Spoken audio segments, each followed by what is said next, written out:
Señores, estamos poniendo la mañana en camino, estamos recibiendo, tal cual lo habíamos anunciado, al director nacional de deportes, Fernando Cáceres, acá en el 98.7. SEA Portones, 2 años de garantía y 3 controles remotos inviolables. Service los 365 días del año. SEA Portones, 2-601-2611. seaportones.com. Todo esto en el marco de la propuesta musical del día de hoy. Respondo al mensaje que llegó a través del 099-894-987. Víctor Jara suena aquí a 85 años de su nacimiento. Y hablando de nacimientos, bueno, seguramente ya hace una ponchada de años, Fernando, que sabés que vos naciste el mismo día que Víctor Jara. No. ¿O te enterás acá? Bueno, enterado. Primera cosa, entonces, feliz cumpleaños. Bueno, muchas gracias, Alejandro, muchas gracias. Mirá, me imaginé, tenía razones para imaginarlo. Vos, hombre histórico de la izquierda, ¿no? Sí, Siempre claro, estuviste militando en la izquierda sí. y eso. Víctor Jara, un referente, más allá de musical, artístico, histórico, pero subrayadamente para la izquierda también. Tampoco digo una cosa que nadie, que a alguien pueda asombrar. Entonces, viste que uno tiende a asociar que el día es... Por ejemplo, yo sé que nací la misma fecha que nació Figari. Mirá qué interesante. No, yo tengo alguna referencia de gente que nació en este día, pero de Víctor Jara jamás. Bueno. Es un tipo al que respeto y admiro y me encantó llegar y escuchar que Bueno, ya ves. Teníamos ya bien. Nació un 28 de septiembre, pero del año 32.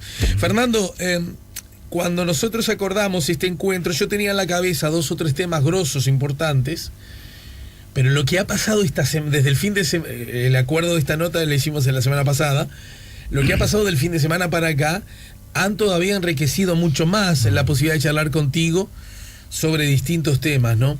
A ver, alguno de ellos, si vamos de atrás para adelante, ¿podrías, más allá de la perspectiva estrictamente informativa, referí el suplemento deportivo del Observador, gobierno hincó el diente al dopaje en el ciclismo? ¿Qué está pasando allí? ¿Cuáles son las lógicas? Más allá de que cualquiera pueda entender que dopar, usar sustancias prohibidas para mejorar el rendimiento deportivo, eso está mal, se da contra normas escritas, pero en algún lado huele también contra normas vinculadas a la ética, ¿no? Seamos lo mejor que podamos en competencia con nosotros mismos y con otros, sin usar sustancias, si no es una suma de sustancias. Bien, eso lo puede entender cualquiera. Pero, ¿por qué da la impresión que en el ciclismo este asunto está particularmente subrayado o es solo una impresión? Y bueno, no es solo una impresión, es una realidad, una triste realidad internacional, mundial, de la cual Uruguay no es una excepción. Y sufre lo que es una realidad extendida de consumo generalizado de sustancias que inciden terminan o se consumen para incidir en el resultado deportivo, mejorando la performance de los deportistas, y que también tiene otro efecto que es el dañar la salud de quien lo consume. El Uruguay es un país pionero en la lucha contra el dopaje. En el año 69 empieza a hacer sus primeros controles de dopaje, en marzo del año 69. 6-9. Y casi 50 años, digamos, 48. Sí, efectivamente. Y es pionero en la región, en el continente. Desde aquel momento hasta ahora ha tenido profesionales muy destacados en la materia. Y bueno, el problema es que el consumo de sustancias prohibidas en el deporte, lo que se conoce como dopaje, es un fenómeno que ha ido incrementándose, expandiéndose, y el impulso individual o de un deportista con su entorno más cercano, llegamos al día de hoy con una industria internacional, con grupos organizados internacionales, organizaciones criminales, así la llama la Agencia Mundial Antidopaje, que se extienden en redes y llegan hasta países como el nuestro, suministrando sustancias que en muchos casos, las mejores, las buenas, no son identificadas por el nivel de tecnología que tienen los laboratorios acreditados. Ajá. Entonces, o sea, pasan por debajo del radar. O sea, exacto. O sea que, ya sea porque las sustancias son muy buenas y distintas y no son perceptibles para la tecnología que se aplica, o ya sea porque se consumen también acompañadas de inhibidores que limpian al deportista a la hora de los controles. Y entonces estos datos que ofrecimos en el día de ayer son muy preocupantes, porque estos datos son los datos objetivos de aquellos resultados adversos que pudimos encontrar, y ya son muy altos. Sin embargo, tenemos conciencia, en virtud de información veraz, consistente, reiterada y desde hace mucho tiempo, de que el consumo está generalizado. Por eso usas la expresión que pudimos encontrar. Sí. Tienen la convicción de que hay mucho está más. más generalizado. Sí, absolutamente. Y desgraciadamente... En el lenguaje anterior, digamos, no es que encontraron justo al que se la dio. No, para nada. Estamos encontrando a aquellos a los que se descuidaron, a los que fueron sorprendidos en pleno consumo, porque hay dos tipos de controles: se hace un control en competencia o se hace control fuera de competencia y sorpresivo. Pudimos haber tomado deportistas que se descuidaron, pudimos encontrar deportistas que acceden a cierto tipo de sustancias de bajo costo y que son identificables. Pudimos encontrar deportistas que quizás consumieron y no llegaron a tiempo con otro tipo de sustancias para limpiarse, o no cumplieron el periodo por el cual hay que limpiarse para poder llegar a la competencia. O sea que los números son muy superiores. La información que tenemos, digo yo, no nos aporta hoy pruebas contundentes, materiales. ¿Y quiénes son los responsables de esa práctica? Buah. Porque uno podría suponer, bueno, el deportista que ve que está rindiendo menos y quiere rendir más. A la pucha, ahora cuando se logra tal grado de masividad en la irregularidad, uno tiene la impresión que esto forma parte de responsabilidades más colectivas, ¿no? Por supuesto. Hay distintos niveles. Te digo, primero, hay instalada una cultura, que esto es lo más grave de todo, a mi juicio, una cultura de que es necesario hacerlo. Ayúdame, ayúdame a entender eso. Está instalado en el deporte en general, en algunos en particular, muy particularmente en el ciclismo. ¿De dónde viene? Porque me parece que por supuesto hay que sancionar, por supuesto hay que aplicar la norma, por supuesto, pero temo que esto quede en la especie de la catarsis. Pero mira qué manga de... Es decir, preguntarnos más allá. ¿Desde dónde viene incluso culturalmente esta cosa de hagámoslo todo que igual no pasa nada, ¿no? Sí, te diría que el fenómeno del dopaje pega mucho más en los deportes, muchísimo más en los deportes que requieren de potencia, esfuerzo físico, resistencia, velocidad, desarrollo muscular extraordinario. Yo creo que ahí es donde tenemos los problemas más severos, no es solamente el ciclismo. El ciclismo ha sido más visible porque ha tenido casos muy sonados, claro, muy incluso que se robaron la atención del público internacional durante mucho tiempo, desde Lance Armstrong en Estados Unidos, múltiple campeón del Tour de France, y pasando por Contador, el ciclista español. Hay una documental, un documental que está en Netflix, que yo lo recomiendo, mucho lo recomiendo, se llama Ícaro, y que es un documental que se rodó en tiempo real y que desnuda tramas de estas organizaciones de dopaje, en este caso con la intervención del gobierno ruso. Yo recomiendo que se vea ese documental, porque es una realidad, la del dopaje, que no conocemos la mayoría de los uruguayos. Incluso debe haber unos cuantos ciudadanos que crean que estas cosas no existen, pero existen y son muy duras. Y como te decía, hay un primer problema, que es un sustrato cultural en ciertos deportes donde no existe esa conciencia de que está mal. Se ha validado el consumo, está como legitimado. Y por lo tanto sorprende cuando uno castiga una conducta y dice: ¿por qué me castigás? ¿Por qué me castigas a mí? Todo el mundo lo hace, no me castigues. Además damos ventaja con los extranjeros. El fenómeno del dopaje, con el modelo actual que tiene la Agencia Mundial Antidopaje, pega en el eslabón más débil, que es el deportista. Por eso yo no quiero cargar sobre el deportista, porque el deportista es responsable, pero es el responsable final. Te lo voy a hacer gráfico como lo converso con los muchachos en el equipo de trabajo de la Secretaría. Tú vas a hacer un control de calidad a un supermercado, vas a la góndola y examinás un kilo de dulce de leche. Y lo examinás y está contaminado el kilo de dulce de leche. Lo retirás de la góndola, pero hay cientos de kilos de dulce de leche en el depósito, así que lo restituís rápidamente. Eso ocurre con el deporte. Tú castigás a un deportista y hay cientos de deportistas que ocupan ese lugar. El problema es que es atacar la fuente de esa contaminación. Exacto. Y ahí hay que ir a la fábrica que produce el dulce de leche.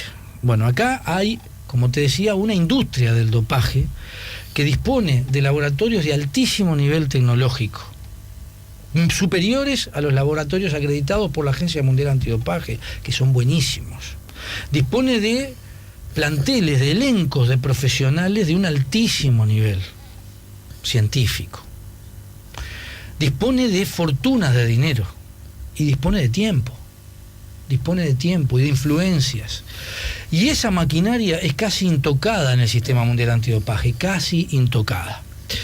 Entonces la lucha no es fácil porque desborda las capacidades que tenemos organizaciones gubernamentales como la Secretaría o la Federación, la misma Federación de Ciclismo o el Comité Olímpico o la Organización Nacional Antidopaje. A lo mejor te suena como una pregunta ingenua, sin sentido, o hasta que llueve sobre mojado. Ojo con el alcance de las palabras. Yo puedo entender la lógica de doparse para conseguir grandes premios que a otro nivel del desarrollo profesional de deporte puede implicar inmensas fortunas de dinero. ¿Está claro? Puedo entender la lógica, nada más que eso dije. Claro, si yo hago esto, si yo no lo hago, me privo de la chance de ganar mucho dinero. Y cuando digo yo, es un yo colectivo, ¿no? El ciclismo en Uruguay, donde uno tiene la impresión, a lo mejor acá me estoy equivocando, de lo único que implica el ciclismo a lo largo de tu vida, de toda tu vida, es esfuerzo, y materialmente casi nada a cambio. ¿Qué explicación, qué lógica puede llevar a? Repito que te puede pasar.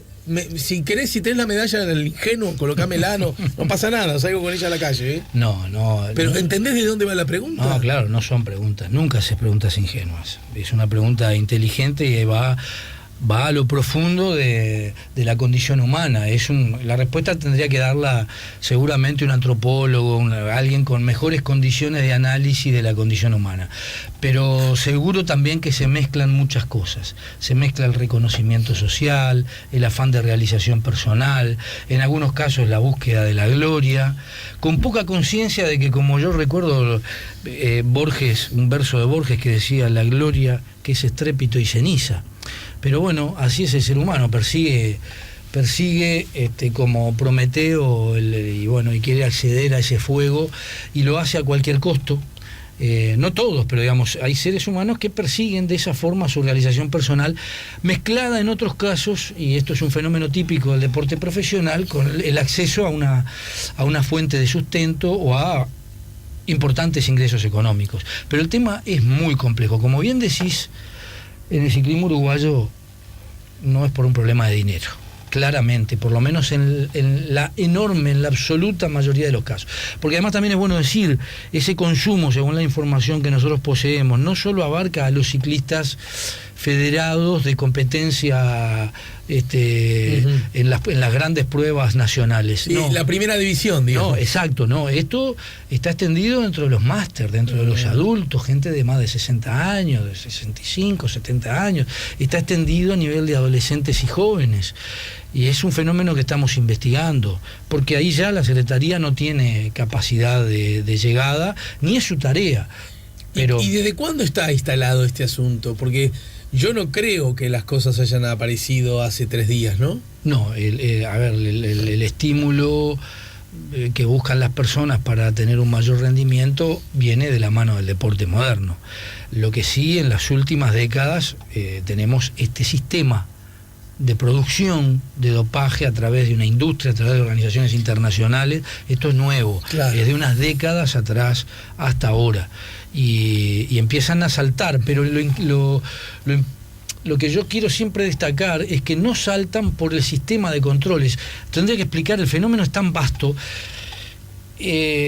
calcula que en la década del 90 se crea fines de la década del 90 se crea la Agencia Mundial Antidopaje. Es un organismo que crean los gobiernos y los comités olímpicos en virtud de una realidad que en crecimiento, que ya empieza a ser muy preocupante, claro. Y por lo tanto crean una agencia independiente, con autonomía, con dinero, con presupuesto propio, para que desde ese lugar y sin ser parte de los actores directos del deporte se encargue de la lucha contra el dopaje.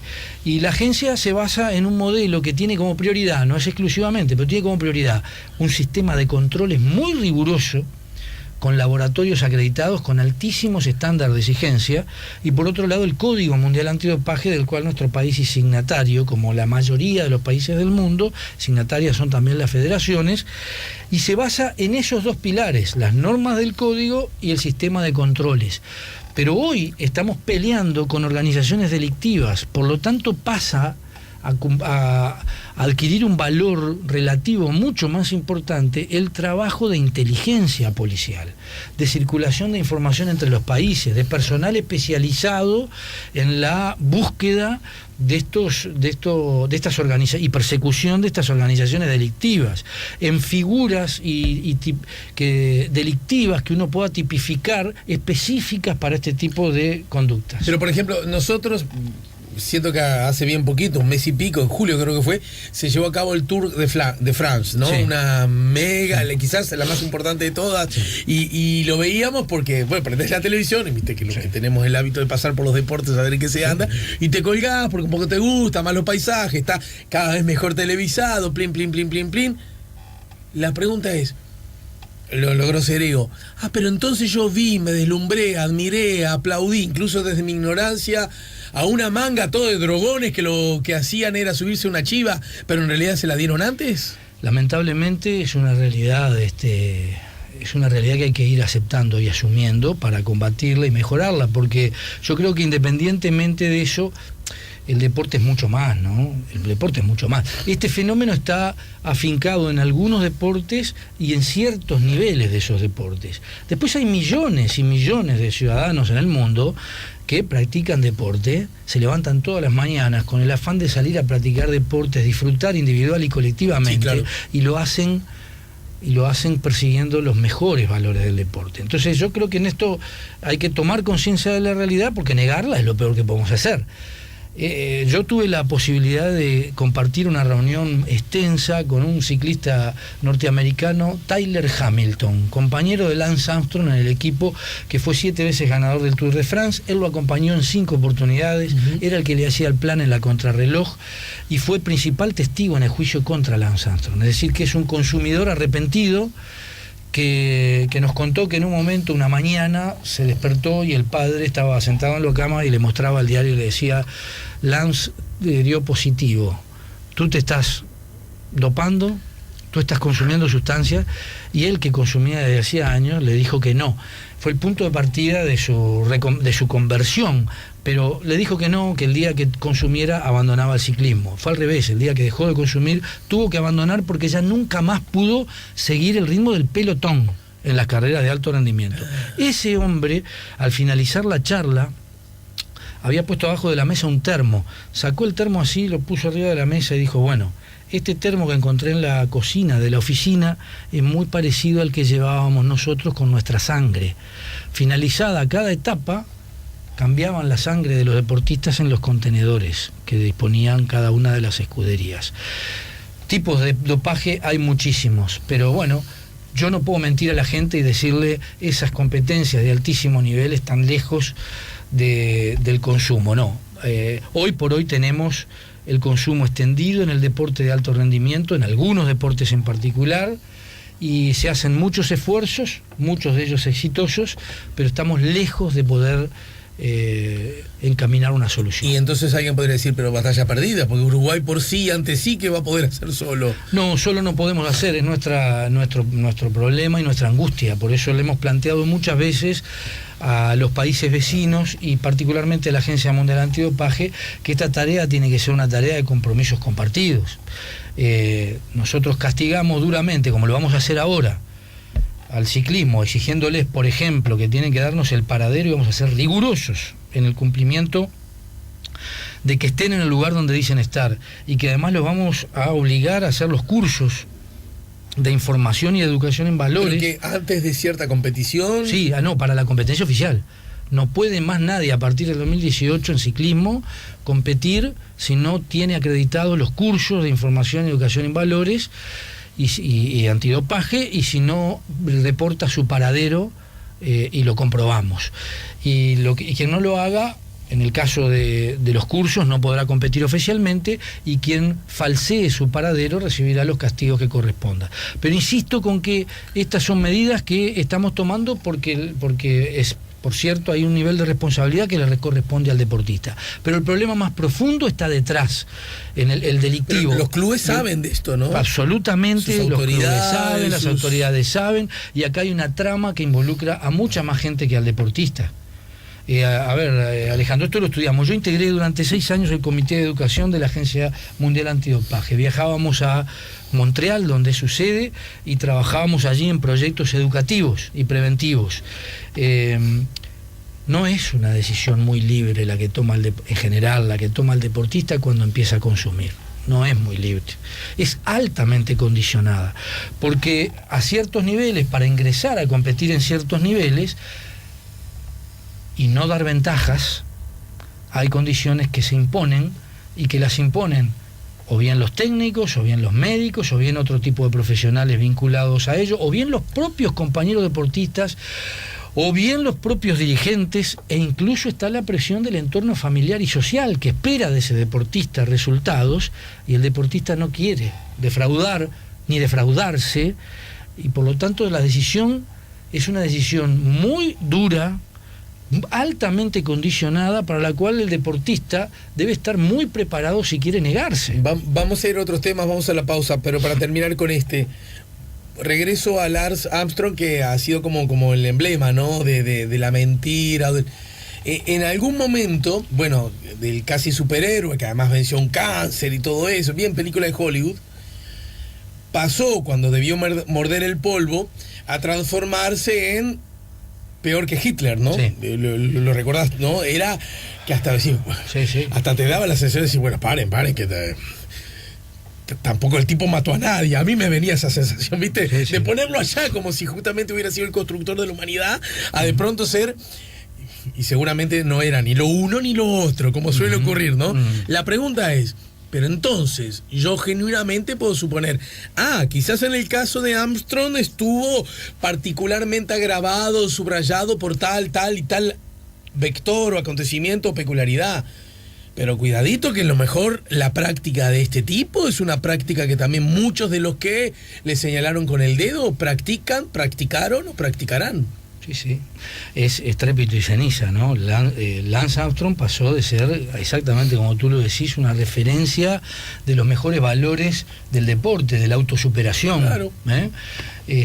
A ser un condenado y rechazado en todos los ámbitos deportivos. Las dos circunstancias no son deseables. Él mismo ha dicho que el consumo está generalizado. Y el testigo principal que ha sido Tyler Hamilton, que escribió un libro que yo también recomiendo, cuyo título no recuerdo en este momento, pero se habrá editado hace unos 5 o 6 años, también lo dice. Lamentablemente esta lucha es una lucha de resultados a mediano y largo plazo. Nuestra principal apuesta es la educación, pero la educación a edades tempranas. Le hemos planteado a la Agencia Mundial Antidopaje que hay que hacer un acuerdo. ¿Ganar a cualquier precio? Es el... No, el libro. El nombre del libro. Sí, debe ser. Tyler Hamilton, sí. Ganar a cualquier precio. Claro, es la traducción al español. Sí. En inglés creo que es otra, pero es ese, sí. Ya te lo confirmo. Es ese. Y bueno, lo que te decía es que un deportista a cierta altura de su carrera ya es muy difícil que pueda sostener con fortaleza algunas decisiones. Hay que preparar en valores de edades muy tempranas. Por eso nosotros peleamos para que haya en la currícula escolar y liceal, en la currícula de formación docente, unidades que trabajen precisamente estas dimensiones del juego limpio, del rechazo a este tipo de conductas, para que, llegado el momento de altísima de altísimo condicionamiento y de altísimas presiones, el deportista pueda tener otra contención, otras fortalezas, otros respaldos desde el punto de vista ético, para tomar decisiones un poco más libres. 099-894-987. Hola, te dije anoche en el colegio que no había fútbol, te di la primicia, no la usaste, me lo dice sí, es verdad, un árbitro, sí, no lo voy a mencionar, igual no importa, le mando un abrazo, que me comentó cuando fuimos a buscar a nuestros sendos chiquilines a la escuela. Me comentó eso. Vamos a hablar de eso luego de la pausa, ¿sí? Con gusto. Entre otros temas. Y también por allí estaba viendo el portal de la tapa de Voces, que habla otra vez del 2030, 2030, el Mundial, Argentina-Uruguay, Uruguay-Argentina, con o sin Paraguay. ¿Dónde estamos parados en ese tema? Bueno, distintos asuntos que abordaremos luego de la pausa. Estamos con Fernando Cáceres, estamos poniendo la mañana en camino. Ya volvemos con La Mañana en Camino.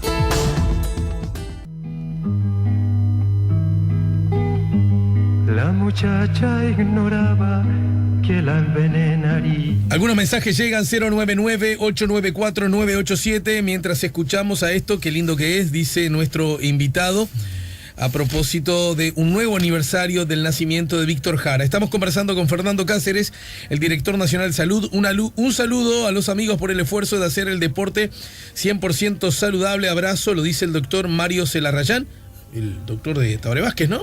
Médico de cabecera. Sí, amigo, gran profesional. Nos está escuchando. Bueno, cuando hablemos de la obesidad, cambia radio, Mario, porque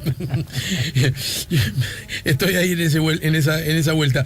Gracias a Mario, es increíble, voy a contar una cosa muy personal, pero me pasó que, y yo recién me lo preguntabas, hace 11 años que hago este programa, y hace 17 años y medio, casi 18, que vivo en el mismo lugar. O sea, en el entorno a 7 cuadras de acá. 7 cuadras y media. Venís caminando. Desde hace apenas 3 años. ¿Vos podés creer que nunca antes había venido caminando? Y una vez charlando con Sarah, dice, ¿por qué no venís caminando? Claro. Te tendré que levantar 5 minutos antes. Ah, sí, tenés razón, 5 minutos. Y lo empecé a hacer. Vengo caminando. No. Pero no, esto que lo digo, vengo caminando, en realidad lo digo en voz alta porque supongo que a alguien más le puede servir desde ese lugar. Pero no es que yo descartaba venir caminando. No se me ocurría venir caminando, que es distinto, ¿entendés? Claro. Bueno, muchas veces porque acá te ibas a otros lados, pero bueno, está. Pero no siempre, era porque, venía en el auto. Sí. Hasta que mi mujer empezó a trabajar en un horario más temprano que el mío, entonces ella sí necesitaba el auto, y yo dije, pero pará, voy caminando. Bueno, no, yo en este caso es porque me he entregado y el auto lo maneja mi esposa, así que voy caminando a todos lados. Sí, bueno, pero acá no viniste caminando. No, acá. Bueno, hay un comunicado del Ministerio del Interior a propósito de 20 detenidos por los festejos anoche de Peñarol. Lo digo, me obligo a decirlo, porque hace un ratito dije que todo indicaba que hasta el momento había sido un año muy distinto al anterior. Igual lo es por muchas razones, pero aún así quiero dar cuenta de este título que luego desarrollaremos para que no quede en el público una impresión equivocada acerca de lo que no ocurrió. A ver, claro, vos sos hombre del gobierno, entonces estás sometido a lógicas, sometido en el buen sentido, quiero decir, a lógicas que no necesariamente la mayoría de todos nosotros ni tenemos por qué tener, ni tenemos por qué conocer. Pero ¿dónde estamos parados al día de hoy acerca de la posibilidad de organizar el Mundial 2030 junto con Argentina? Bueno, estamos parados en un momento desafiante y muy estimulante. Es una gran oportunidad para el país, y lo que suelo decir es que lo más importante en este punto en el que estamos parados hoy es soñar y querer hacer ese Mundial, y que lo asumamos como país, como proyecto nacional. El deporte tiene esa característica que quizás tengan muy pocas manifestaciones del ser humano, que es la posibilidad de alinear a las comunidades, a las naciones, a los países, a las ciudades, detrás de proyectos comunes, superando las diferencias de cualquier naturaleza.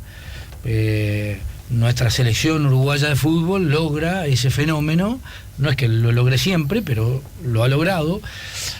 Veía la selección de básquetbol, esta última, que logra que la gente se alinee, empatice con ellos. Bueno, los grandes eventos tienen esa capacidad. Se cumplieron este año 25 años de los Juegos Olímpicos de Barcelona. Juegos que cambiaron la lógica de organización de los eventos, la concepción de los Juegos Olímpicos y de los eventos deportivos en general. Y cuando se le preguntaba a la gente qué recordaba de esos Juegos o qué destacaría de esos Juegos, del legado de esos Juegos, muy pocos aludieron a las enormes inversiones que se realizaron, a los grandes negocios inmobiliarios, a la restauración, recuperación de lugares degradados de la ciudad, a que se constituyó Barcelona uno de los puertos más importantes del mundo a partir de esos Juegos Olímpicos. Fueron muy pocos los que aludieron a ellos. La mayoría de la gente sentía que se había recuperado el orgullo, se había fortalecido la autoestima, comprobando que estaban a la altura de hacer grandes cosas, de que se habían vinculado con el mundo, habían sido conocidos y reconocidos por el mundo a través de los Juegos Olímpicos. A Uruguay le pasó eso en el año 30. Tuvo una generación muy importante de dirigentes políticos, de dirigentes deportivos, que soñaron con un espíritu emprendedor, tuvieron esa ilusión tan difícil como puede ser para nosotros hoy, y se animaron a hacerlo, y lo lograron, y el estadio y aquel Mundial del 30 forma parte de la épica deportiva, forma parte de nuestra idiosincrasia nacional, forma parte de nuestras señas de identidad más importantes. Yo creo que estamos ante una oportunidad única de recuperar ese espíritu, y en la etapa en que tenemos que soñarlo y quererlo como país, como nación, y pensar que no debemos embarcarnos en aventuras irresponsables, pero que si tenemos una actitud seria, responsable, acotada a nuestras posibilidades, y bueno, podemos llegar a tener un gran mundial en la región, con participación de Uruguay, y que nos permite, entre otras cosas, recuperar, por ejemplo, el patrimonio mundial del fútbol, el único patrimonio mundial del fútbol, que es el Estadio Centenario, al cual vamos a tener que hincarle el diente, vamos a tener que intervenir para restaurarlo, para recuperarlo, para reformularlo, porque es un estadio que ya cumplió su vida útil para los requerimientos del fútbol contemporáneo, y que también es una oportunidad porque ya nadie piensa hoy en unidades deportivas encapsuladas en sí mismas. Hoy, cuando se construye una instalación deportiva de esta magnitud, se piensa en contexto. Y bueno, hay un plan director del Parque Valle que fue diseñado hace décadas, que ya perdió un poco de vigencia, que merece ser revisado, y que no hay cosa mejor que repensarlo a la luz de la reconversión del Estadio Centenario. Por lo que veo, insistís en el concepto de chance, de oportunidad, sí, ¿no? Bien, en ese contexto, algunas cosas. Chance, oportunidad. La verdad, yo suscribo conceptualmente todo lo que tú decís, entre otras cosas porque formo parte de esa generación pro obra. ¿Viste? A mí me gustan las obras. Es más, yo fui en mis amigotes, yo quedé solo en los asados, política y hasta ideológicamente, cuando a mí me gustaba la torre de Antel, ¿verdad? Porque los colorados, decían, me hace amigotes, ¿no? Tengo muchos amigos que son de la izquierda, ¿no? Vivo en Montevideo y tengo la edad que tengo, así que nadie podría asombrarse, ¿no? Y a mí dice, a mí me gustan las obras, yo estoy seguro que esto cuando pase el tiempo va a quedar, va a ser linda, y nadie se va a acordar, chiche, está la obra, ¿no? Y le decía, por las dudas, que quede claro, el mismo criterio tuve cuando el discutido ante la arena. Claro, el mismo, exactamente el mismo. Claro. En lugar de un vacío, de un pozo, de un mugrero, a mí me gusta que haya una obra, ¿verdad? Así que, bueno, lo digo para voy a necesitar algo que alguna vez hagan los blancos, entonces ahí me quedo empatado con los tres, ¿verdad? Bien. Esto quedó como irónico, pero no quise hacerlo, vos sos consciente que no. Bien, en ese contexto, yo digo lo siguiente. Pero tendremos uñas para guitarrero. Y yo sé que la pregunta está mal porque se la haga un político. Y un político, obviamente, que va a decir, no, mirá, somos medio incapaces, o medio no sé qué, no nos da el know-how, no nos da el conocimiento adquirido, no nos da. No, obviamente que vas a decir que sí. Pero sé que me vas a por lo menos a sentir la esencia del planteo y es... No es moco de pavo, ¿no? Es un mundial. Y aunque seamos una sede nada más, que ahora te voy a preguntar eso, es un esfuerzo y un compromiso de una dimensión altísima, global, planetaria, ¿no? Uh-huh. ¿Cómo estamos parados en ese sentido? Mira que hacer un parrillero en casa siempre lleva más tiempo del que uno cree. Sí, es verdad lo que decís. Yo te digo que igualmente, obtengamos o no la sede, vale la pena embarcarse en la candidatura. Si no hubiera sede, va a haber altos festejos, como los hubo a los 50 años con el mundialito. Y aunque no hubiera festejos, que los van a ver, y aunque no hubiera sede, el país se dio la oportunidad de soñarse, de pensarse, de alinear recursos detrás de una reformulación de un espacio de la ciudad, de pensar la ciudad, de pensar el país. ¿Tú dices que eso va a ocurrir aunque no... Esta reformulación del Parque Valle ocurre pero sí o sí? Si aceptamos esta oportunidad, si la tomamos. Si no, podemos seguir viviendo en la inercia y dejar que las cosas pasen y que el estadio se caiga, como se cayó el techo del cilindro. Y después tenemos que salir a recorrer un camino que, bueno, en el caso delante de la Arena, concretó una gran obra, de la cual nos vamos a sentir orgullosos. Seguro. Pero mira que somos bichos bravos, porque el otro día leí, acá estuvo uno de los directores de la Intendencia hablando del túnel de Avenida Italia. Sí. Y se alzaron las voces y dicen, no, túnel no, porque no, como que no bienvenimos la nueva, la buena nueva. Porque ¿no? los uruguayos hemos perdido. También nos quemamos con leche con el corredor Garzón, digo para que las cosas no vengan de la nada tampoco. Yo soy un damnificado directo del corredor Garzón. Bueno, está. Pero así que puedo hablar con autoridad, con propiedad. Pero no, los uruguayos hemos caído en un nivel de escepticismo y de tan poca confianza en nosotros mismos, que también en ese sentido es bueno recuperar ese espíritu y aprovechar esta circunstancia. ¿Por qué perdernos esta oportunidad? ¿Por qué perdernos? Y hablando de la oportunidad, sí. ¿Cómo sería el diseño? Porque yo me imagino haciendo el Mundial con Argentina. A propósito, pregunto, sí. Sin picardía, sí. Parece que Paraguay se quiso meter por la ventana. Sí. ¿Qué le pasa al amigo o al conocido o al vecino que se quiere meter por la ventana a tu fiesta? Le decís, no, flaco, por la ventana no. Pero de pronto, si vos conocés al vecino, si vos conocés al amigo, si vos lo tenés visto más o menos, y ves que, decís, flaco, ¿querés entrar a la fiesta? Poné 250 pesos, que es lo que pusimos cada uno, y sumate. Vení a lo mejor. Es decir, ¿qué onda? Estamos con los paraguayos, ay no, ellos no, porque claro, como ya los matamos la tercera. Estoy jugando. Sí, sí. Y además hablan guaraní, si quisieron meter por la ventana, ¿sabés lo que eso es Avenida Italia para el norte? Fuera de la fiesta vos. Está bien, fuiste terraja, te quisiste meter mal. Admitilo. Pero a lo mejor no está mal que se sume a la fiesta. No, lo estás planteando muy bien. Mira, lo primero es decirte que Uruguay tiene que ser muy responsable y tiene que hacer una propuesta razonable que hoy está ubicada en recibir en nuestro país una serie del Mundial y el partido final. Esa es mi expectativa, la he hablado con el presidente. Ah, loco. La he hablado con el presidente. Yo con el partido inaugural te juro que... Bueno, pero la apuesta nuestra hoy es una serie y la final. Ah, sí, a eso me tengo la final. ¿No tenemos capacidad de hacer eso? Yo creo que sí que tenemos. Que tenerla. Pero además, para hacer las inversiones necesarias, no ya solo del estadio, sino del Parque Valle, de esa ciudad que queremos, hay un menú de opciones que van desde el 100% de inversión pública hasta el 100% de inversión privada, que requiere de que haya un amplio consenso nacional, de que el sistema político esté de acuerdo. Por eso este proyecto tiene sentido si lo asumimos como nación, como comunidad.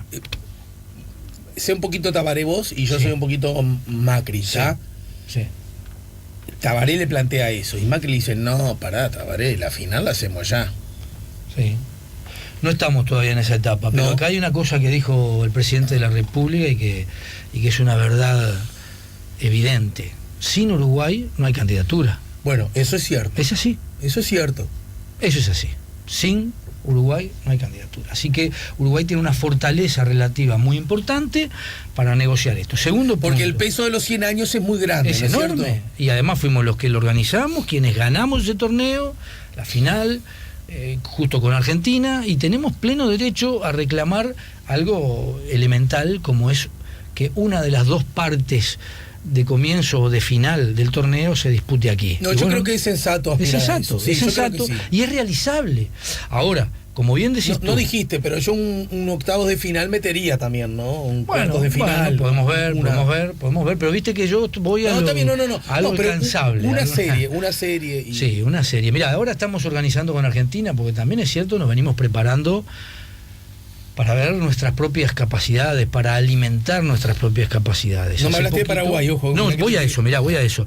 Fíjate que ahora tomamos una decisión que la tuvimos que tomar rapidísimo con Argentina, de ser sede del AmeriCup de básquetbol. Sí. Aquí tuvimos a Estados Unidos, a Panamá, Dominicana y Uruguay aquí, la AmeriCup. Pero hubo otra sede que se disputó en Bahía Blanca y después en Córdoba, en Argentina.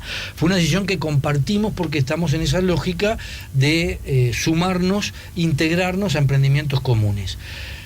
El año que viene Uruguay organiza el Mundial de Fútbol Femenino Sub-17. Vamos con Argentina tras la sede del Mundial de Básquetbol del año 2023. Se decide ahora al final. No es poca cosa un Mundial de Básquetbol.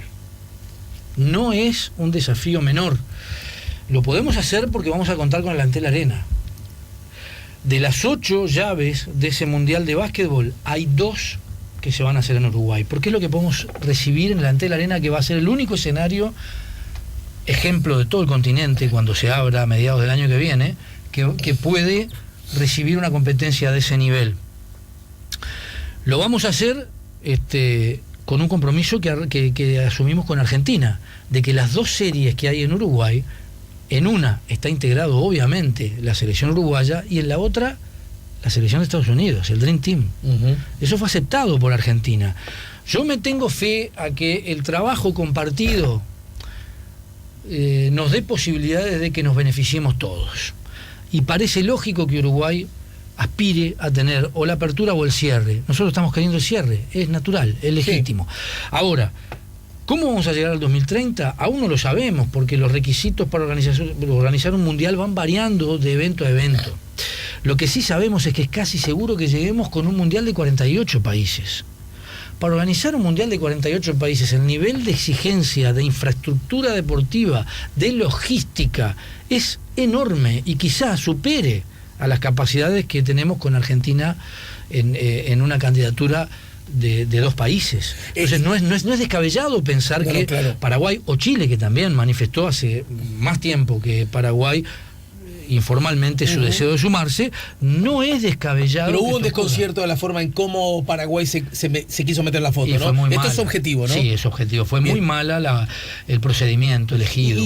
Perdón mi ignorancia, y ya sé que te excede porque bueno, sos el presidente de la República, pero en este contexto, hay cosas que no se pueden solucionar de la siguiente manera. Y yo, Tabaré Vázquez, llamo a Carter y le digo, decime una cosa, ¿vos querés?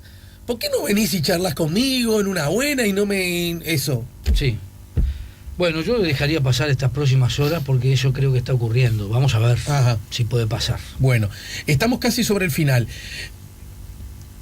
La suspensión del fútbol a propósito de la violencia, de la agresión que sufrieron 2 árbitros en un partido, sí organizado por la AUF, sí con equipos de profesionales en el sentido que están en la AUF. Igual, mirá que sin minimizar, pero también para hacer un esfuerzo de poner las cosas en su lugar. Yo lo digo de un partido muy parecido a un partido de barrio, por el escenario, las circunstancias, el tipo de cancha. Yo quiero decir eso nada más.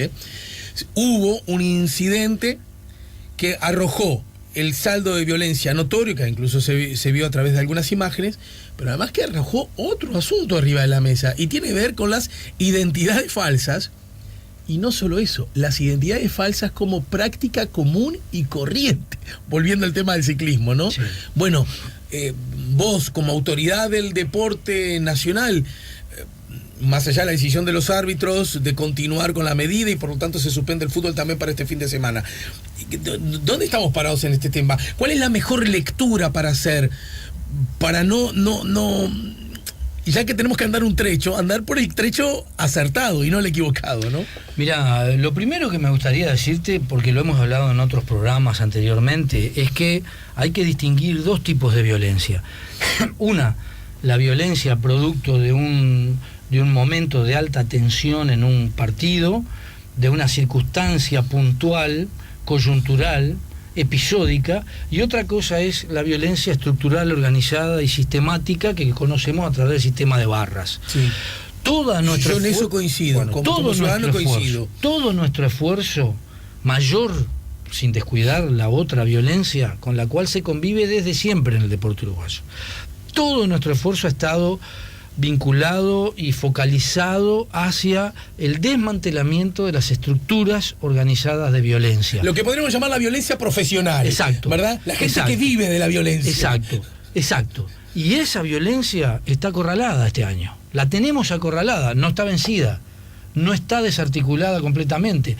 Estamos en un principio de desmantelamiento, pero objetivo, tangible y evidenciado en números, que empezó por poner un punto de origen con un decreto presidencial sobre fines del año pasado, que empezó con una decisión tomada por un club que dijo no asisto más económicamente ni dando entradas, que siguió con la asunción de la justicia de procedimientos muy rápidos y muy comprometidos, que continuó con la instalación de un sistema de videovigilancia que hoy ya está instalado no solo en el estadio, sino, bueno, están los 3 escenarios principales, en los estadios de Nacional y Peñarol, que siguió con la contratación por parte de la AUF de un equipo de altísimo nivel profesional encargado de la seguridad, y así podría Director, seguir mencionando. sí, pero no omita decir que continuó también con una revisión del Poder Ejecutivo acerca de entrar o no entrar a las canchas, sí, y en particular el estadio. También. Cosa que también. yo considero en su momento como ciudadano, además de comunicador, como un gran error. Sí, también. Lo digo porque si no queda como que todos los que hicieron las cosas fueron los otros, ¿no? No, y que dependía bien que los otros cambiaran. No, está bien. Hubo que flexibilizar algunas decisiones y algunas conductas en el camino que fueron muy beneficiosas. Y es verdad, se fueron tomando decisiones. Hoy podemos decir que este año, sí, con respecto a esa violencia, estamos en un buen momento, en un momento auspicioso. Lo que ocurrió ahora tiene más que ver con el otro tipo de violencia, y además descubre esos antivalores que yo comparto contigo, no solamente en lo que hace a la falsificación de documentación que nos afecta a nosotros, porque por ejemplo, ya comprobamos, estamos mirando en silencio este tema porque está actuando la justicia y están actuando los tribunales de la AUF, así que preferimos no pronunciarnos todavía, pero hemos revisado nuestros registros. Y no solamente se falsificó la ficha del jugador en la AUF, se falsificaron las fichas médicas, que las emitimos nosotros. Así que cuando se falsifica, nosotros la Secretaría Nacional del Deporte. Y tenemos obligación desde la Secretaría, cuando alguien adultera una ficha médica, hacer la denuncia correspondiente. En este caso no lo hemos hecho porque ya está actuando la justicia. Ajá. Pero sí. Eso no requiere una adicional denuncia ante la justicia. Todavía no tenemos la información. Uruguayo. Dependemos de que la justicia nos pase el tema. Estamos viendo cómo termina esta historia. Por ahora está interviniendo la justicia, nosotros estamos esperando. Incluso me animo a decir que puede haber más información que convalide lo que dijo el técnico de que es una conducta común y frecuente. Yo, sinceramente, habiendo pasado por la AUF, creo que no es una conducta generalizada en el fútbol. Lo tengo que decir con toda seguridad. Del mismo modo que me decís que en el ciclismo, lo que dijiste, es bastante generalizado el tema del doping, incluso aquellos que están lejísimos de la competencia alta. Alta a nivel uruguayo, que nunca es alta, ¿no? También con respeto hay que decirlo. Del mismo modo sostenés que si bien esto obviamente merece investigación, tampoco podría decirse alegremente que en todas las se falsifican las identidades y en la sub-15 entran tipos de 28. No, para nada. Es una conducta que seguramente se practica, pero que se practica en ámbitos poco representativos del fútbol en general. Lo que sí creo, y ahí pero el fin es ese, pongo alguien mayor de edad para ganar. Claro, es también un atentado al juego limpio. ¿Querés incidir en el resultado poniendo...? Hablando, esto no es Paraguay, ¿no? Pero ¿te acordás cuando era las elecciones juveniles que venían los paraguayos y había que tratarlos de usted? Bueno, algo de eso, los africanos ahora. Estoy metiendo chiste, pero ¿te acordás, no? Me acuerdo que Kesman entrevistando a uno y dijo, ¿cuántos años tiene? Dijo, 18. Pero estoy hablando de hace 30 años atrás, lo que estoy contando. Bueno, quedan algunos efectos residuales van quedando, pero yo creo que no es una práctica generalizada. Lo que sí creo es que en algunos ámbitos de nuestra sociedad pervive esa conducta que se toma con liviandad, que tiene que ver con una supuesta viveza criolla, que tiene que ver con picardías de las cuales nos sentimos orgullosos y son francamente deplorables. Entonces, retrocediendo a un casillero y con el tema de los jueces, seguridad, suspensión, ¿entendés que es un tanto quizás, la palabra es incómoda para que vos la asumas, pero es un tanto quizás, admitiendo que la palabra es exagerada, la decisión de los árbitros? No, yo sinceramente en este tema me siento muy solidario con los árbitros, creo que están tomando con mucha seriedad el tema y que es una decisión legítima, natural y comprensible. La AUF es quien tiene un código de penas más débil, menos fuerte en las distintas instituciones del fútbol uruguayo. Tanto si lo comparamos con Organización del Fútbol del Interior, OFI, Organización Nacional de Fútbol Infantil, y ni hablar de la Liga Universitaria. Tienen códigos de pena mucho más duros, con penas y con relación a otros deportes, ¿cómo está el...? No, lo que pasa es que el fútbol es tan especial en Uruguay que yo creo que admite comparación entre sus propias instituciones. Bien. Aún así la AUF, curiosamente, en el fútbol hay una irregularidad. Las sanciones son durísimas. Mucho más que en el fútbol profesional. Sí, efectivamente. Por eso estamos reclamando. Como una contradicción. Absolutamente, y le hemos reclamado a la asociación. Sabemos que es muy difícil, porque estas cosas se votan en asambleas. Ahora, ¿qué garantía puede tener un árbitro en este tipo de partidos, en este tipo de escenarios, donde, repito, luce como un partido de barrio, donde un flaco ahí desubicado al lado de la línea de cal le diga una grosería al juez o a la jueza, o incluso lo agarra a piñazos? Sí. ¿Qué tenemos que poner? 7 policías por cada uno de esos partidos? Pero es que es imposible. Hay 3.000 partidos por fin de semana de fútbol en Uruguay, a razón de 2 policías en cada partido. No hay país que aguante, es imposible. Ahí hay que recorrer el camino que se recorrió, porque, insisto, lo he dicho en este programa en otras ocasiones, de los modelos internacionales tomamos lo que nos gusta o lo que nos sirve. Los ingleses crearon los stewards, los grupos constituidos por gente de la propia institución y que cumple una función de contención, de disuasión, de sensibilización previa a la intervención de cualquier fuerza, sea policial o de seguridad privada.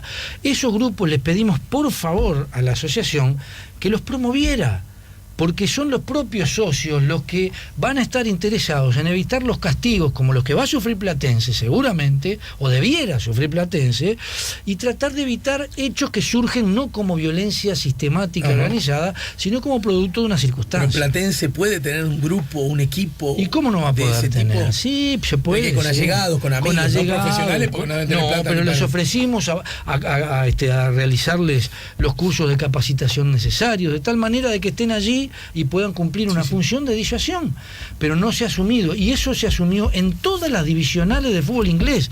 Me dirás, es otro mercado, es otro fútbol, es otras condiciones, ciertamente, pero no depende de dinero, es voluntad lo que se necesita acá. Bien, me quedó afuera, lo hablaremos más temprano que tarde, el asunto del decreto del Ejecutivo a propósito de que, para decirlo bien y pronto, que contratistas no puedan ser dueños de futbolistas, ¿verdad? Tampoco lo son los clubes, pero para que se entienda el lenguaje. Así que ameritará próximos encuentros más temprano que tarde y ya con un año más, ¿no? Sí, con un año más, por supuesto. Bueno, muchas gracias, director. Muchas gracias a ti, como siempre. SEA Portones, 2 años de garantía y 3 controles remotos inviolables. Service los 365 días del año. SEA Portones, 2-601-2611. seaportones.com